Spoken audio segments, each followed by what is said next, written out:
புதிய தேசிய கல்விக் கொள்கைப்படி வரும் கல்வியாண்டு 2021-22க்குள் புதிய பாடத்திட்டங்கள் தொடர்பான கட்டமைப்புகள் தயாராகிவிடும். மத்திய கல்வி அமைச்சகம் தகவல். தேசிய கல்விக் கொள்கை 2020 பல்வேறு பரிந்துரைகளையும் அவற்றின் செயல்படுத்துதல் யுக்திகளையும் குறித்து விவாதிப்பதற்காக 2020 செப்டம்பர் 8 முதல் 25 வரை சிக்ஷக் பர்வோக்கு ஏற்பாடு செய்யப்பட்டது. நாடு முழுவதும் இருந்து பெறப்பட்ட சுமார் 15 லட்சம் ஆலோசனைகள் பரிசீலிக்கப்பட்டு வருகின்றன. இந்நிலையில் தேசிய கல்விக் கொள்கை 2020 லட்சியங்களையும் நோக்கங்களையும் அடைவதற்காக ஒவ்வொரு பரிந்துரையையும் செயல்பாடுகளோடு இணைத்து அவற்றை செயல்படுத்த வேண்டிய முகமைகள், காலக்கெடுக்கள் மற்றும் வெளிப்பாடுகள் குறித்த விவரங்களை குறிப்பிட்டு மாதிரி செயல் திட்டத்தை பள்ளி கல்வி மற்றும் எழுத்தறிவுத்துறை உருவாக்கியது. சென்ற 2020 செப்டம்பர் மாதம் 10 அன்று மாநிலங்கள், யூனியன் பிரதேசங்கள், தன்னாட்சி அமைப்புகளுடன் இந்த செயல் திட்டம் பகிரப்பட்டது. இத்துறையின் தன்னாட்சி பெற்ற அமைப்புகளிடமிருந்தும் 31 மாநிலங்கள்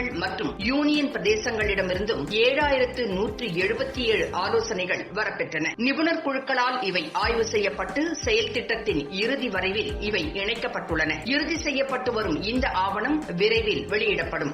இந்த திட்டத்தை செயல்படுத்தக்கூடிய நெகிழ்வுத்தன்மை மற்றும் கூட்டுத்தன்மை மிக்கதாக ஆக்குவதற்காக சமுதாயத்தின் பல்வேறு பிரிவுகளில் இருந்து ஆலோசனைகள் வரவேற்கப்பட்டு அதன்படி போதுமான அக்கறை எடுத்துக் கொள்ளப்படுகிறது. புதிய தேசிய பாடத்திட்ட கட்டமைப்பு மற்றும் மத்திய அரசு திட்டங்களின் கீழ் தேசிய கல்விக் கொள்கையின் பல்வேறு பகுதிகள் கொண்டுவரப்படும். தேசிய பாடத்திட்ட கட்டமைப்புக்கான பணிகள் தொடங்கப்பட்டு வரும் கல்வியாண்டு 2021-22க்குள் உருவாக்கப்பட்டுவிடும். இந்நிலையில் தேசிய கல்விக் கொள்கையின் பரிந்துரைகளை சார்ந்து அந்த கொள்கையை செயல்படுத்துவதற்கான பல்வேறு நடவடிக்கைகளை பள்ளி கல்வி மற்றும் எழுத்தறிவுத்துறை எடுத்து வருகிறது என மத்திய கல்வி அமைச்சகம் கூறியுள்ளது.